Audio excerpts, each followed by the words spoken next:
Tant que vécurent les anciens du peuple et les chefs des tribus, compagnons de Josué, les Israélites observèrent exactement la loi du Seigneur.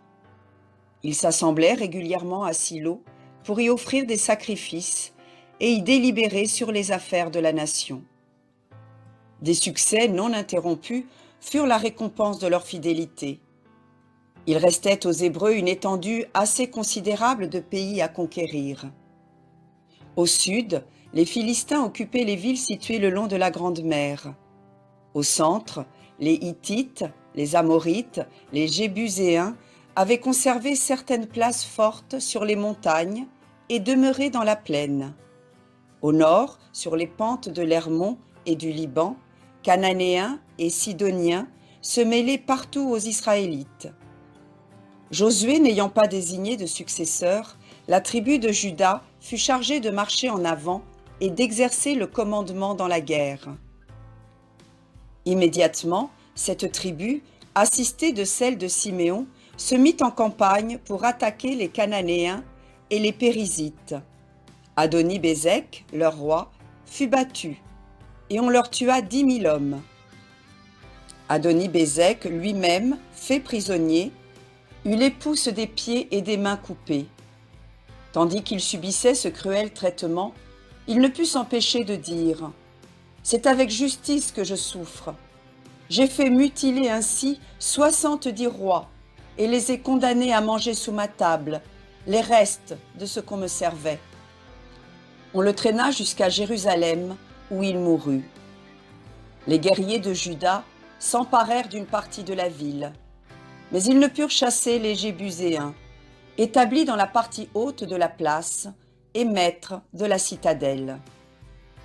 La tribu de Juda, guidée par Caleb, tourna ensuite ses armes contre les habitants de Débir et d'Hébron, puis contre Gaza, Ascalon et Écron. Maîtres de ces villes, les enfants de Juda durent renoncer à exterminer les habitants des vallées, redoutables par le grand nombre de leurs chars de guerre. Ils se contentèrent d'occuper les montagnes. Les Kénites, fils de Jéthro, avaient, sur l'invitation de Moïse, reconnaissant de l'accueil qui lui avait été fait jadis au désert de Madian, suivi les Israélites dans la terre promise. Ils furent incorporés à la tribu de Juda et se fixèrent dans un lieu solitaire au sud d'Arad. La fidélité des Israélites envers le Seigneur ne dura guère. Au lieu d'exterminer, comme ils en avaient reçu l'ordre formel, les tribus cananéennes non encore soumises, ils préférèrent les laisser vivre moyennant tribut. Bien plus, ils ne tardèrent pas à s'allier avec elles par des mariages illicites. Ils en vinrent peu à peu à fléchir les genoux devant leur Dieu. Les tribus d'Éphraïm et de Dan se signalèrent par de véritables apostasies. Un homme, nommé Mika, de la montagne d'Éphraïm, avait dans sa maison 2 idoles, l'une d'or, l'autre d'argent, que sa mère, superstitieuse à l'excès, avait fait fabriquer chez un orfèvre. Il leur érigea un sanctuaire, se procura des vêtements sacerdotaux et chargea son fils de leur présenter des offrandes. Mais un lévite de Bethléem étant venu à passer, Mika l'engagea à se fixer chez lui et lui demanda, avec les plus vives instances, d'être le prêtre de ses dieux. « Je te donnerai, lui dit-il, 10 pièces d'argent par an, l'habillement et la nourriture. » Le Lévite ayant accepté, le pauvre insensé fut comblé de joie. « Le Seigneur a béni ma maison, dit-il. Voilà que j'ai un prêtre de la tribu de Lévi. » Jusqu'à ce jour, les membres de la tribu de Dan n'avaient pas encore réussi à se mettre en possession de tout leur héritage. 5 de leurs guerriers, envoyés pour examiner le pays, s'arrêtèrent dans la maison de Mika. Témoins du culte impie qu'on y pratiquait, non seulement ils ne témoignèrent aucune indignation, mais ils consultèrent le Lévite sur l'issue de leur voyage. « Allez en paix, leur dit-il avec assurance, Dieu est avec vous. » Les 5 hommes, arrivés à Laïch, constatèrent que les habitants n'étaient nullement sur leur garde.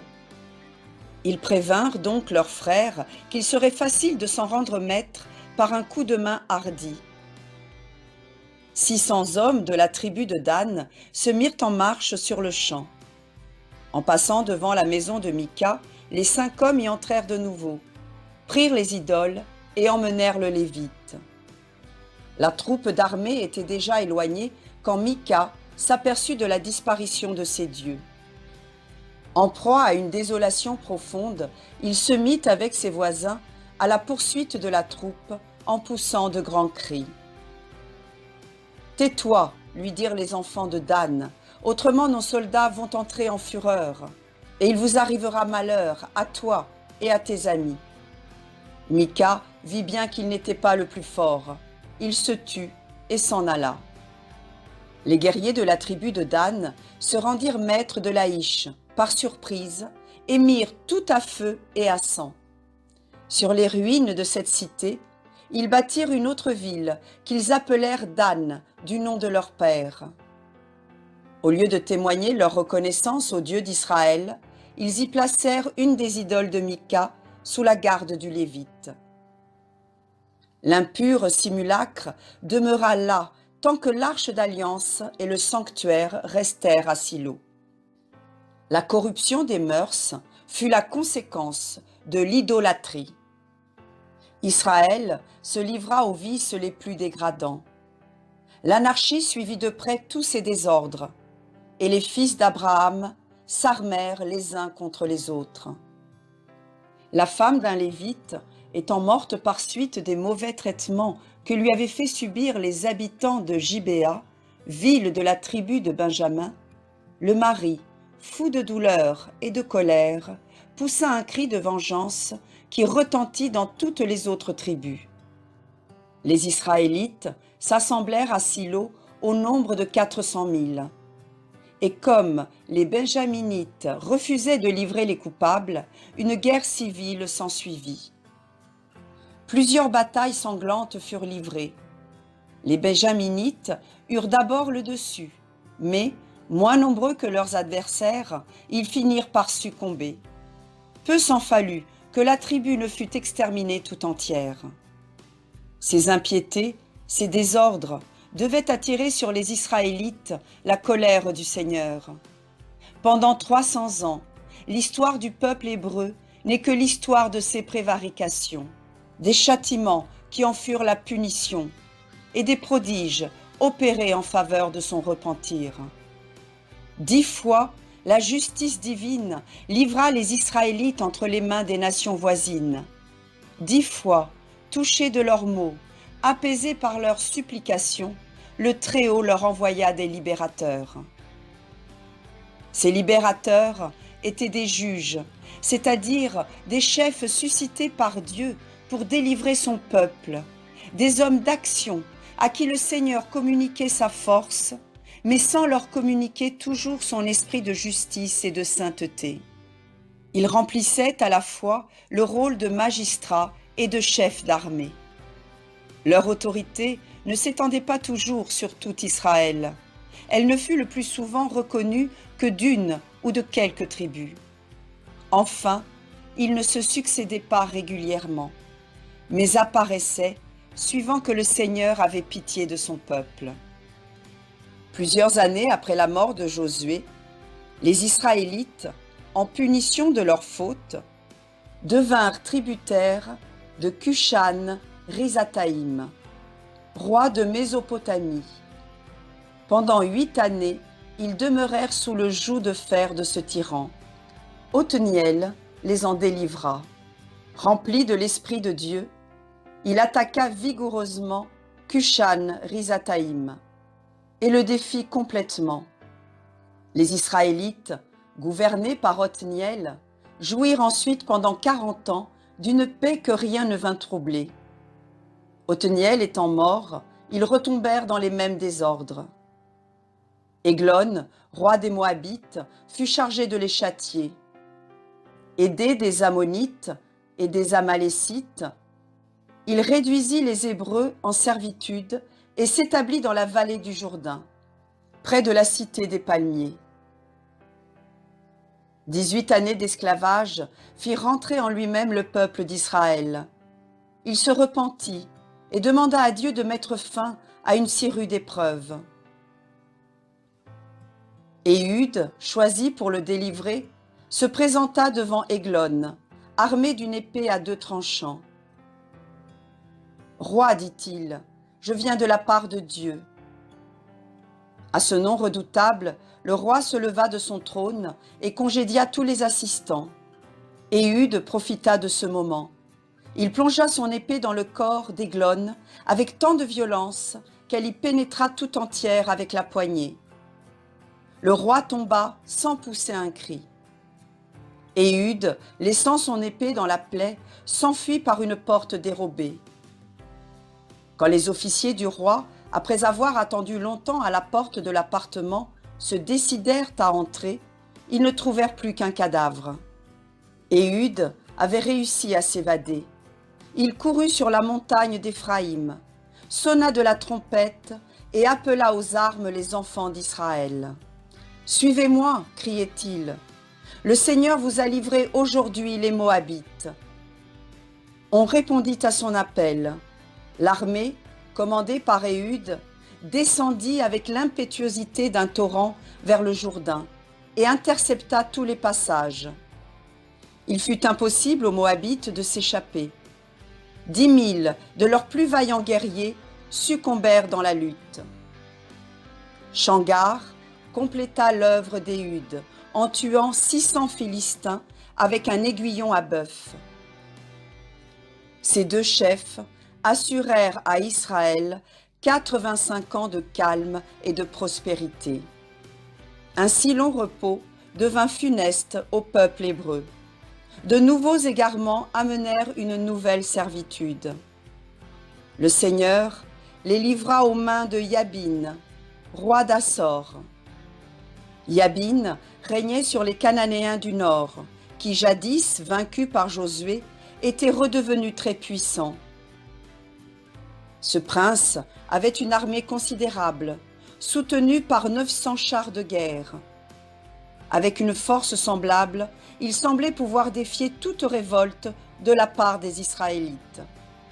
L'heure de la délivrance arriva cependant. La prophétesse Déborah jugeait alors les enfants d'Israël, assises sous un palmier, sur la montagne d'Éphraïm, entre Rama et Béthel. Elle envoya chercher Barak, fils d'Abinoam, et lui dit « Va et conduis l'armée sur le Tabor.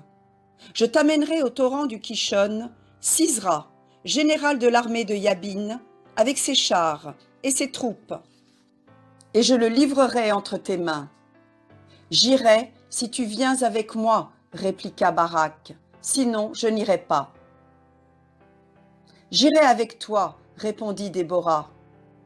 Mais la victoire ne te sera pas attribuée. Tout l'honneur en reviendra à une femme. Déborah et Barak se rendirent ensemble à Kédesh, où se réunirent promptement 10 000 hommes des tribus de Nephtali et de Zabulon. Sisra, ayant eu avis des mouvements du général israélite, vint camper sur les rives de Kishon. Sur l'ordre de Déborah, Barak fonça sur l'armée ennemie, dont il fit un horrible carnage. Terrifié de ce désastre, Sisra prit la fuite et se réfugia sous la tente de Yaël, épouse d'Héber le Kénite. Harassé de fatigue, il lui demanda à boire. Elle lui donna du lait qui l'endormit.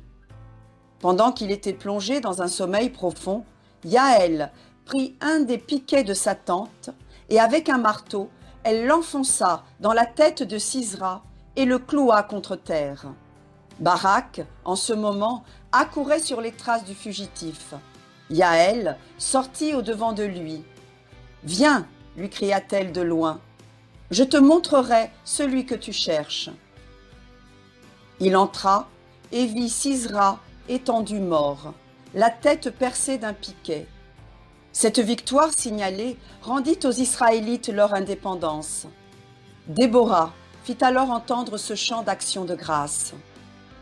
Écoutez, princes et rois, écoutez le cantique du Dieu d'Israël. Ô Dieu, quand tu sortais de Séhir et que tu passais par le pays d'Édom, la terre tremblait, les cieux s'ébranlaient et les nuages versaient des torrents de pluie. Israël a choisi des dieux nouveaux et la guerre est à ses portes. On ne voit ni bouclier ni lance parmi les 40 000 guerriers d'Israël. Mon cœur aime les enfants d'Israël. Vous tous qui avez bravé volontairement le péril, bénissez le Seigneur.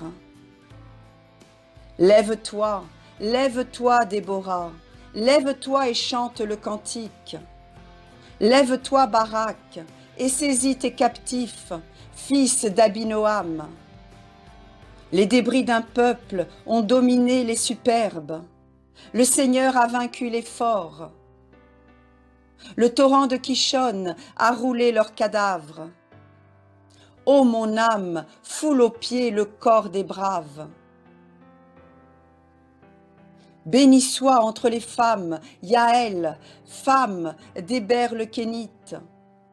Il lui a demandé de l'eau, elle lui a donné du lait. Mais de sa main gauche, elle a pris un piquet et de la droite un marteau. Elle a frappé Sisera et lui a enfoncé le piquet dans la tempe. Il est tombé pour ne plus se relever.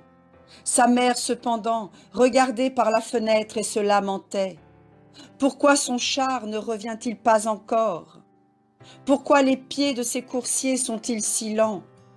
Sans doute, il est occupé à partager les dépouilles de l'ennemi.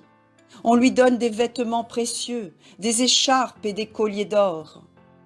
Ô Dieu d'Israël, périssent ainsi tous tes ennemis, et que tes fils brillent comme le soleil dans sa splendeur matinale. La paix dura 40 ans. Mais Israël retomba dans l'idolâtrie.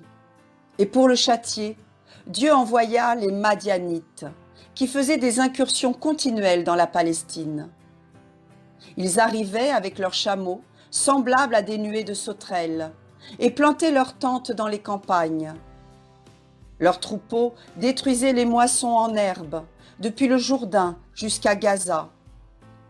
En se retirant, ces bandits emmenaient avec eux les brebis, les bœufs et les ânes des Israélites, ne leur laissant absolument rien pour se nourrir. Les malheureux, pour sauver leur vie, étaient obligés de se cacher dans des cavernes et de se réfugier dans les régions les plus abruptes des montagnes. 7 années durant, Israël vit les Madianites inonder son territoire et continuer le cours de leur déprédation. Lassés de ces brigandages incessants, les Hébreux implorèrent la clémence du ciel.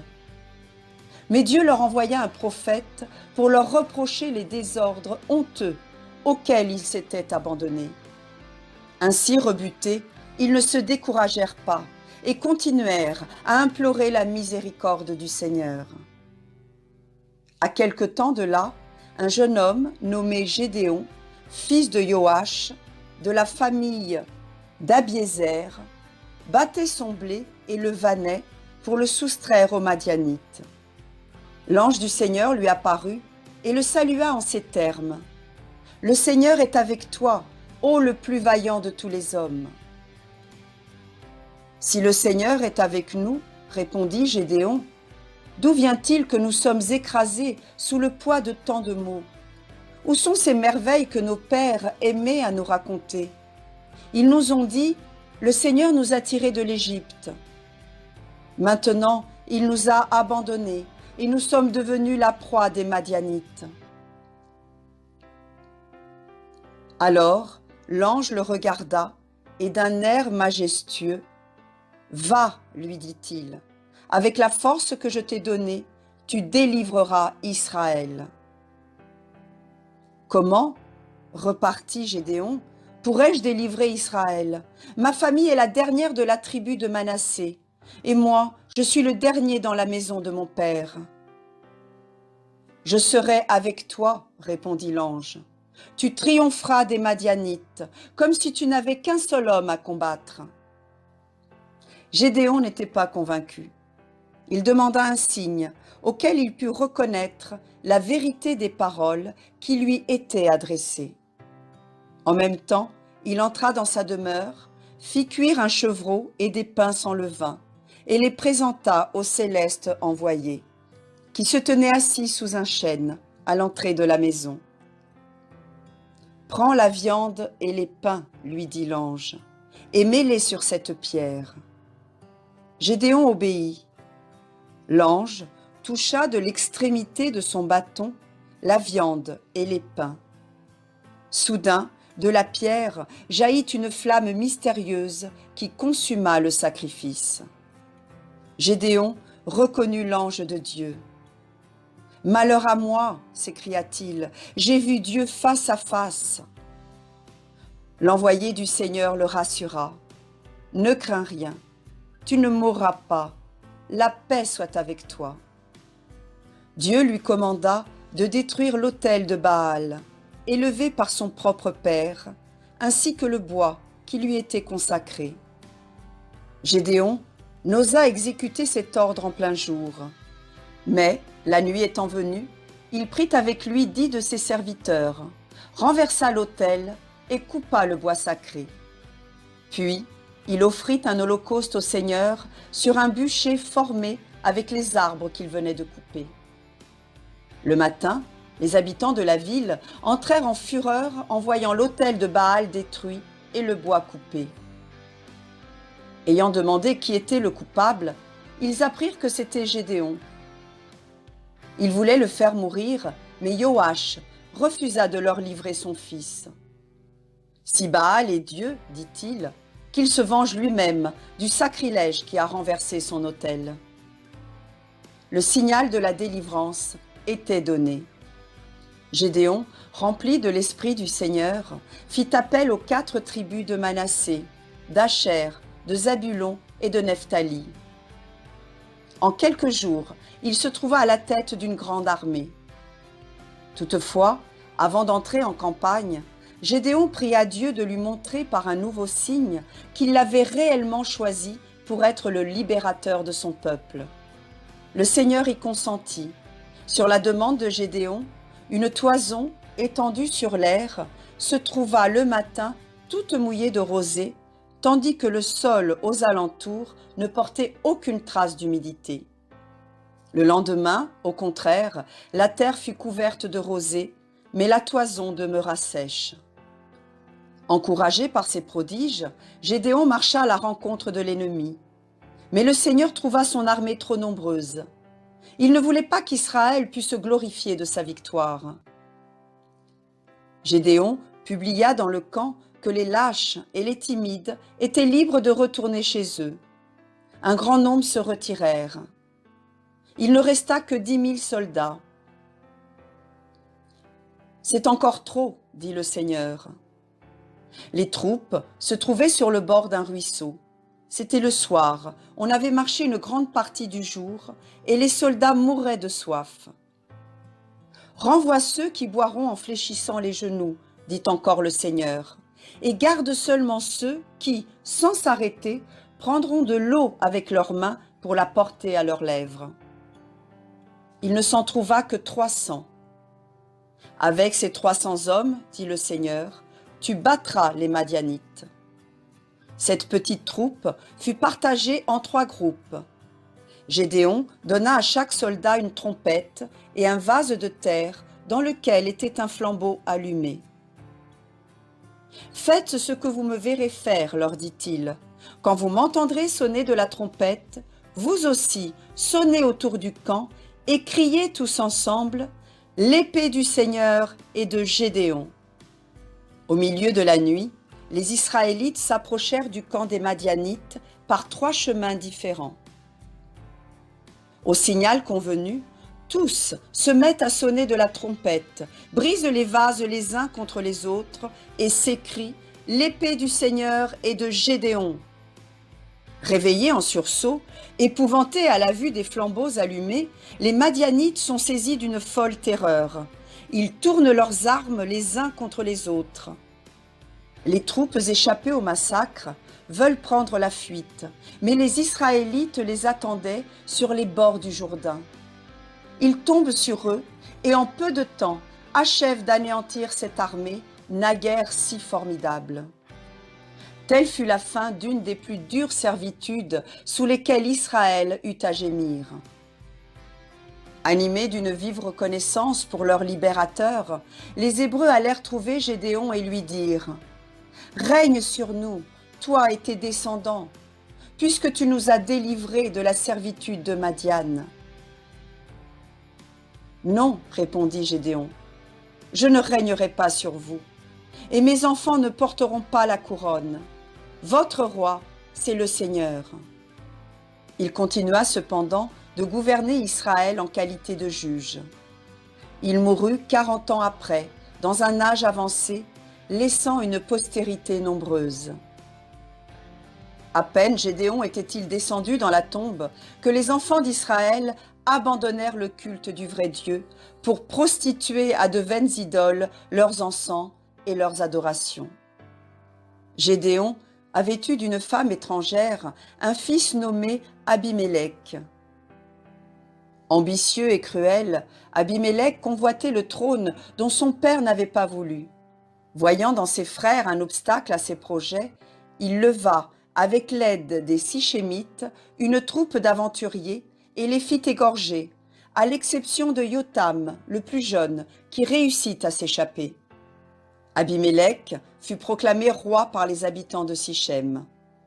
Tandis qu'il célébrait son élection dans la campagne, Yotam apparut sur le mont Garizim et leur reprocha à haute voix leur ingratitude et leur imprévoyance. Un jour, leur dit-il, les arbres s'assemblèrent pour élire un roi. Ils dirent à l'olivier, « Règne sur nous. » L'olivier répondit, « Puis-je, pour vous commander, abandonner mon huile dont se servent les hommes et les dieux ?» Ils s'adressèrent au figuier, mais celui-ci refusa aussi. « Puis-je, pour me mettre à votre tête, renoncer à la douceur de mes fruits ?» Ils allèrent trouver la vigne, mais la vigne répliqua, « Je ne renoncerai pas à produire le vin qui réjouit Dieu et les hommes pour avoir l'honneur de régner sur vous. » Enfin, ils offrirent la royauté au buisson. Le buisson s'empressa d'accepter. « Vous vous reposerez à mon ombre, leur dit-il, mais si vous ne m'obéissez pas, un feu sortira de mes branches qui dévorera même les cèdres du Liban. » « Homme de Sichem, ajouta Yotam, est-ce avec justice que vous avez laissé répandre le sang des fils de Gédéon? Est-ce ainsi que vous deviez reconnaître les bienfaits de celui qui a combattu pour vous?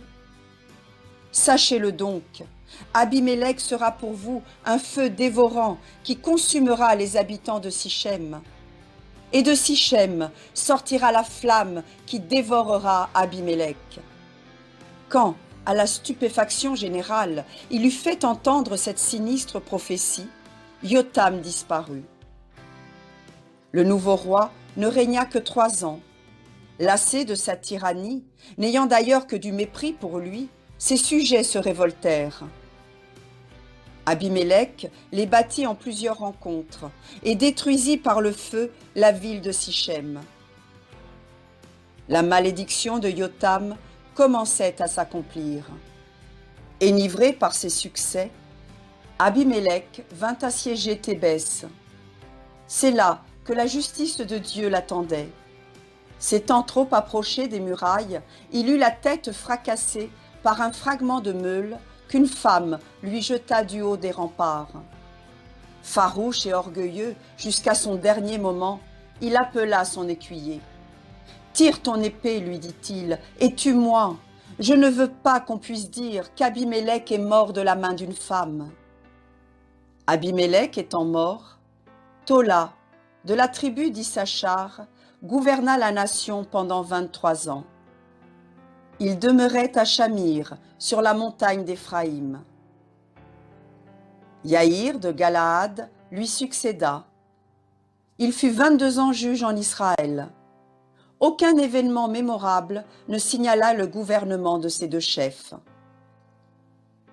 Éprouvés par tant de malheurs, les Israélites, semble-t-il, devaient être corrigés. Hélas, toujours inconstant, ce peuple ne savait profiter ni des faveurs qui lui étaient accordées, ni des avertissements que Dieu lui envoyait. Dès qu'il ne sentait plus le joug de la servitude, il revenait à ses anciens égarements. Non content d'élever des autels aux divinités étrangères et d'allier le culte des idoles à la religion de ses pères, il oublia complètement le vrai Dieu. La colère du Seigneur s'alluma encore une fois contre les impies. Les Ammonites soumirent les tribus établies au-delà du Jourdain, et même 3 tribus de la rive droite, Juda, Benjamin, Éphraïm. De leur côté, les Philistins soumirent les tribus du sud, Dan et Siméon. Cette nouvelle servitude dura 18 ans. Réduits aux abois, les Israélites se souvinrent du Seigneur. « Nous avons péché, criait-il avec larmes. Nous avons abandonné notre Dieu pour servir Baal. » « Combien de fois, répondit le Seigneur, ne vous ai-je pas délivré de vos ennemis? Et pourtant, vous m'avez quitté pour adorer des dieux étrangers. Non, je ne vous délivrerai plus. Il est vrai, Seigneur, nous avons gravement péché. Punis-nous, mais délivre-nous des mains des fils d'Ammon. » Et, pour preuve de leur repentir, ils renversèrent leurs idoles et n'adorèrent plus que le Dieu d'Israël. Le Seigneur eut pitié de leurs souffrances et, pour chasser les Ammonites, suscita Jephthé. C'était un homme vaillant et belliqueux du pays de Galaad. Ses frères l'avaient chassé de la maison paternelle à cause de l'illégitimité de sa naissance. Retiré dans la terre de Tob, au nord de Galaad, il fut bientôt entouré de vagabonds et de proscrits qui l'élurent pour leur chef. Il mena pendant longtemps une vie aventureuse et devint fameux par ses exploits et sa bravoure. Les anciens de Galaad lui proposèrent le commandement des troupes destinées à combattre les Ammonites. Jephthé tout d'abord refusa. « N'est-ce pas vous, leur dit-il, qui m'avez chassé de la maison de mon père? Et maintenant, si vous m'appelez, c'est que vous avez besoin de moi. » « Nous sommes venus, répondirent-ils, pour que tu combattes les enfants d'Ammon et que tu sois le chef de tous ceux qui habitent en Galaad. » Jephthé ne se rendit pas sans condition.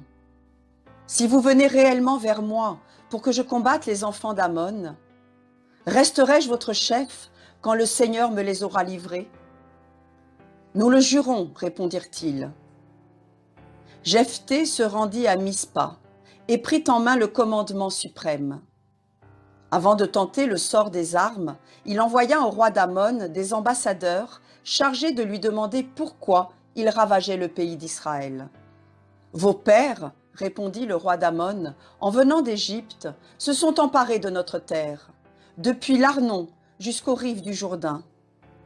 Rendez-nous ce qui nous appartient, et nous vivrons en paix avec vous. » Jephthé, voyant qu'il n'obtiendrait rien, « Que le Seigneur nous juge, s'écria-t-il, qu'il soit l'arbitre de cette journée entre Israël et les enfants d'Ammon. » Et il s'avança avec son armée contre les ennemis.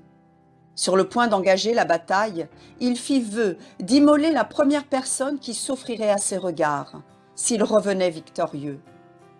Les ennemis furent battus. Jephthé pénétra sur leur territoire, pilla 20 villes et promena dans tout le pays la terreur et la dévastation. Le vainqueur revenait chez lui en triomphe, chargé de gloire et de butin. Tout à coup, il aperçut sa fille qui venait à sa rencontre en dansant au son des tambourins. À cette vue, Jephthé poussa un grand cri et déchira ses vêtements. « Mon père, dit la jeune fille, puisque tu as fait un vœu au Seigneur, tu dois l'accomplir. Accorde-moi seulement la grâce d'aller pleurer pendant 2 mois ma virginité sur les montagnes. » Les 2 mois écoulés, elle revint trouver son père. Le farouche guerrier s'acquitta de son vœu imprudent. Jephthé mourut au bout de 6 ans. Ibsan, Élon et Abdon gouvernèrent successivement Israël après lui. Pendant les 25 années de leur administration, la paix régna dans la contrée. Elle fut ensuite troublée par de nouvelles infidélités de la part des Israélites qui, cette fois, tombèrent sous le joug des Philistins. Divisés entre eux, délaissés par le Seigneur à cause de leurs fautes, les Hébreux ne purent leur opposer qu'une faible résistance. Les Philistins soumirent les tribus méridionales jusqu'au Jourdain et firent subir aux Israélites les vexations les plus ignominieuses.